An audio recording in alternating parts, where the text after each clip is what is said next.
So there's a saying in English that it's an ill wind that blows no man good. And with the natural marketer's insane over-optimism, I can see a few positive things emerging from this crisis. For one thing, by being forced to make this event virtual and global, we now have an audience which is an order of magnitude or more larger than we ever could have hosted in a physical location. I'll be updating you with audience figures during the day, but we have an audience which is no longer confined to those people who can make it to Margate on a particular date, and that's fantastic. The other thing which I think I'm optimistic about is that suddenly every business question has become a behavioral question. Not quite. It's become a technology or medical question or a behavioral question, to be precise. But the importance of marketing and marketing thinking and behavioral thinking has, whether we like it or not, suddenly been rocketed up the decision tree considerably. Because whereas most of the time, I think what business did was it treated income revenue as a kind of given. It was one line on the balance sheet. And attention was paid to the rest of the balance sheet in about that ratio of 6 cost lines to 1 revenue line. And revenue was treated as a bit of a given, and therefore efficiency was treated as a proxy for effectiveness. In other words, most business attention was devoted towards questions of cost saving and efficiency. That's going to change. First of all, there's going to be far more attention to questions of resilience. Secondly, there's going to be far more attention to questions of psychology. In other words, the question is not how can we operate most efficient flights, it's how can we get people onto planes. And so, whether you like it or not, and I hope we don't lack the big match temperament, we're probably all going to have to step up to the plate a bit more than we did in the past. And I think there's something really important here, because I would argue that for lots and lots of behavioral and biased reasons, there's this extraordinary extraordinary tendency in business to denigrate or downplay psychological explanations for things. And what I think will come out of this crisis is a little bit of a necessary corrective. I've just got I learned this from Robert H. Frank, the thought experiment. Robert Frank has wonderful thought experiments which he gives to his economics pupils, including one which I'll ask you to Google the answers if you don't mind, which is, why is it that when people get married, a wedding dress which is only worn once is bought, whereas tuxedos are rented? Now, tuxedos can be worn many, many times, and not only to weddings. Whereas I think it's fair to say that you only wear a wedding dress once. Certainly if you turned up at someone else's wedding in your own wedding dress, that would be eyed slightly askance. I think that would be something of a gaffe, probably fair. Okay, and so in the tradition of those Robert Frank questions, I'm going to ask you a question. And the question is, why are there more fish restaurants by the sea? And many of you, particularly if you're a business person, will be going, this guy's a complete idiot. Well, it's obvious that you're close to the point of supply. Okay? You know, there are lots of fish very nearby in the sea. Therefore, your distribution costs, your logistic costs are lower. You know, you have a regular supply of fresh fish. And why would that not? What possible other explanation could there be? And you think about it a bit more and go, well, if that were really true, there'd be lots of fish restaurants 5 miles inland, but there aren't really. It's the seaside itself which sees the profusion of fish restaurants. And secondly, probably the cheapest place to buy regularly, to buy fresh fish, is going to be Billingsgate Market in London. Okay, it's not going to be buying from 1 or 2 boats that happen to come in with, you know, a fairly occasional catch. I think there's another explanation. I think it's a completely different explanation, which is psychological, which is that fish taste a lot better when you're by the sea. And I think taking it further, there's a complexity explanation, which is that, and I think Nassim Taleb quotes me in his book about this, it's very difficult to open a fish restaurant successfully because out of any party of 6 people, there's always one person who doesn't feel like eating fish. So getting a kind of consensus, once you understand that minority rule, getting a consensus of people together under normal circumstances who all want to eat fish is quite difficult, But when you've all gone to the seaside together, that's slightly different. Now you've created a moment and a mood where people really feel like eating fish simultaneously. So my friend Jagbala has a wonderful phrase, which he calls rigorous but wrong. It's perfectly possible within business to come up with a wonderfully rational economic explanation for something which satisfies your need to look rational and look businesslike, while at the same time not getting close to what my colleague Chris Graves calls the real why, the real deep explanation. And the real why for consumer behavior is generally much more psychological than business people like to think. They don't like to think it because of that bias I mentioned earlier, which is people like reductionism. They like worlds where there's a single mental framework you have to use, which provides you with a single optimally right answer. By contrast, behavioral science is highly messy. It's unpredictable. It's uncertain. It's not a science like physics. It's debatable whether you call it a science at all, unless you use the more accurate use of the word science to mean a field of reasonable inquiry. Now, what I think is important here is that once you understand the real why, suddenly you've now got something you can build on. So maybe it tells you that if you open a fish restaurant, it's not a bad idea to create noises or a backdrop or smells which are conducive to the consumption of fish, and that will have a major effect. By the way, this isn't just a freak bit of psychophysics I'm talking about. Rosé wine tastes better by the sea, just as Guinness tastes better in Ireland, even though it's chemically identical. And just as Pernod tastes delicious in France, but tastes like piss if you bring a bottle home. Okay, these contextual effects on our epistemology are all over the place. And so maybe it teaches you how you could open a fish restaurant somewhere else and be a bit more successful. Or maybe it tells you the fact that when Greek restaurants put up a stonking great picture of the Acropolis behind you, maybe they know something that had never occurred to you before, which is that Greek food tastes a bit better if you create the atmosphere and the architecture of being in Greece. You know, the mandatory arch in the middle of the restaurant, for example. You know, maybe certain foods taste better in the open air, certain foods taste better indoors.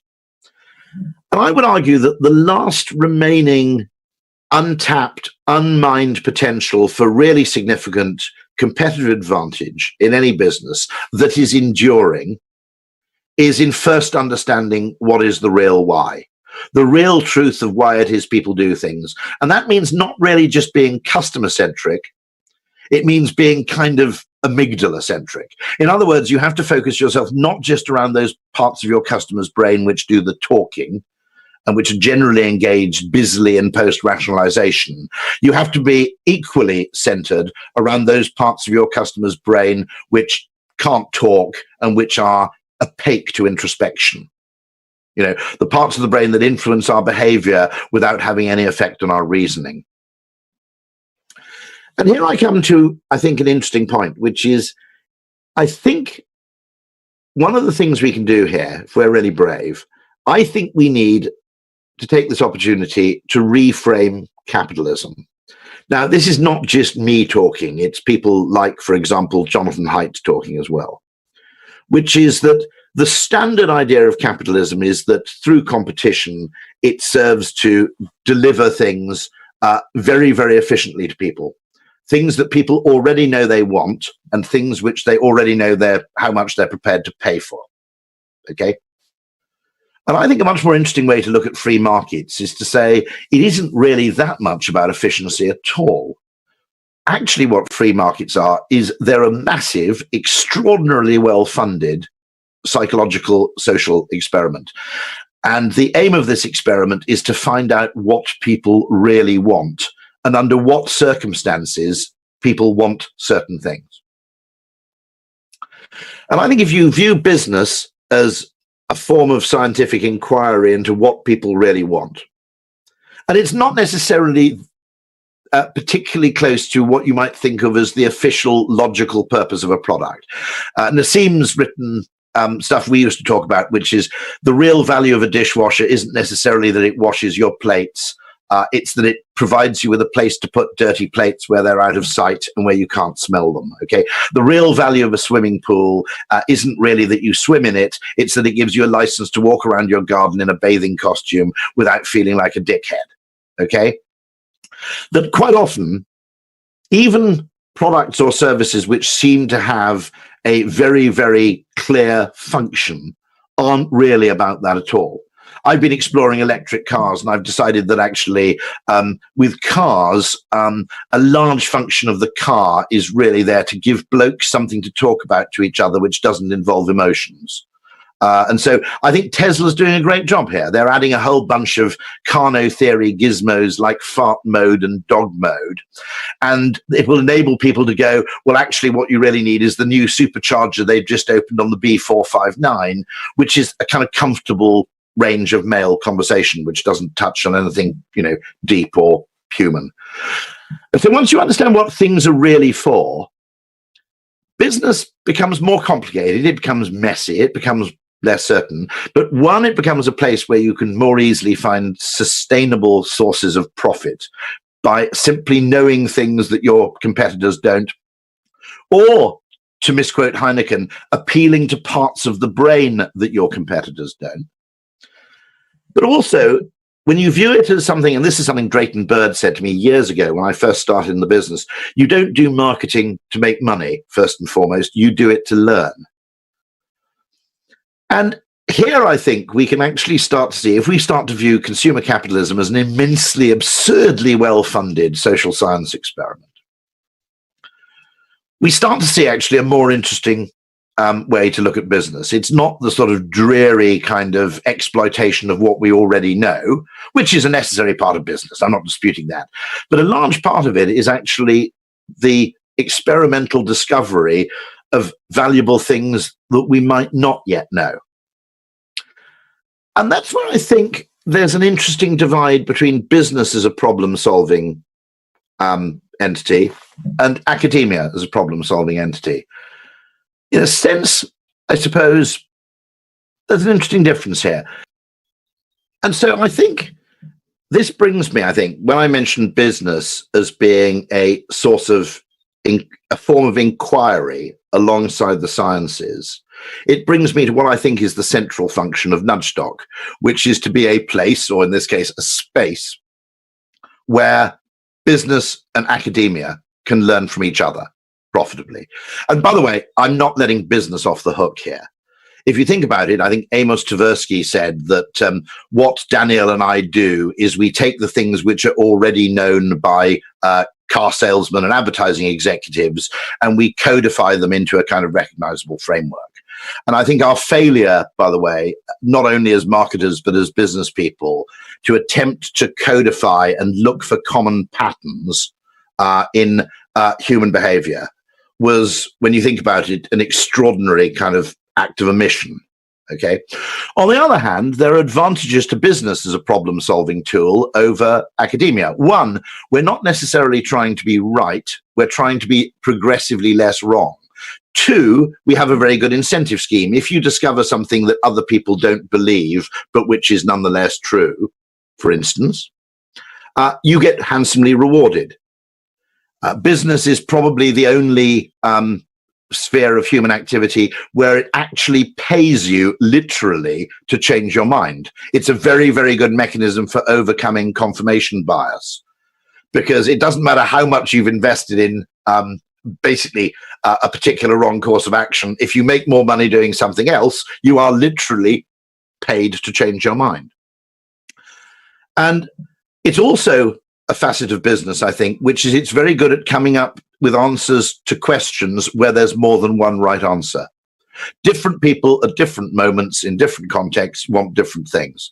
It isn't an optimization problem. There isn't a single right answer to things. There are all sorts of alternatives and substitution effects going on. And so I think if we actually look at business as a form of information economics, I think it becomes much more interesting, and its singular virtues become more apparent than if we endlessly consider it simply through the lens of finance and numbers. And so this is the great point I'd like to make, which is this is a wonderful way of business and academia stealing from each other. I'll put it as bluntly as that. In other words, understanding what it is that the other thing does well and learning from that. And, there's a wonderful thing which I think is very useful in this. I would criticize science sometimes, possibly even the scientific response to the virus crisis, in trying to build models from data that existed, rather than asking the question of, actually, before we do this, what do we really need to know? And I'd also criticize business for doing that. The data obsessives tend to believe that once you have enough data, therefore you know everything. But actually, you can have huge amounts of data and still be largely ignorant of the questions you really need to answer, like, why the hell are people doing this, for example? And I think, that's another interesting tendency. There's a wonderful data analyst at Google whose Twitter handle is actually Quaesita, Quaesita. And her point is that a datum or data are things you are given. Quaesita, she's obviously a bit of a classicist, are things that you seek. And the assumption that the data will always, simply because you happen to be given them, will reveal your Quaesita is not necessarily a safe assumption. So there are all sorts of questions about knowledge, science, progress, where I think the two disciplines can learn fantastically from one another. And I'll end on this with just something that's been obsessing me, and to the point where my colleagues are thoroughly bored with me. But it is the fact that, and I have to confess something really horrible here, I met the marketing director of Zoom about 6 to 8 months ago. And one of the things that's fascinated me for years is why we've been so slow and reluctant to adopt video conferencing. And one of my sort of parting sentences was, of course, what you really need is a mass transit strike or a minor pandemic, and that will get video conferencing off the ground. But here we see, I think, one of the behaviors that probably won't revert to the status quo ante after this crisis will be travel and meeting and communication and connection behavior. And I think here you have a really, really interesting exercise in what on earth is going on. Why is it that something, I was a video conferencing advocate, and I don't take any credit for that because it struck me as blindingly obvious that this was a highly significant technology. You had this yawning gap between asynchronous textual forms of communication like email on the one hand, and getting on a plane at a cost of £2,000 at the other hand. It was fairly clear there was a map between those two forms, a gap between those two forms of interaction. And yet nobody seemed to have any kind of urge to step into the gap and fill that gap by using the technology. All the more bizarre since I'd grown up in the 1960s and 70s when video calling along with flying cars was one of the things we were most looking forward to.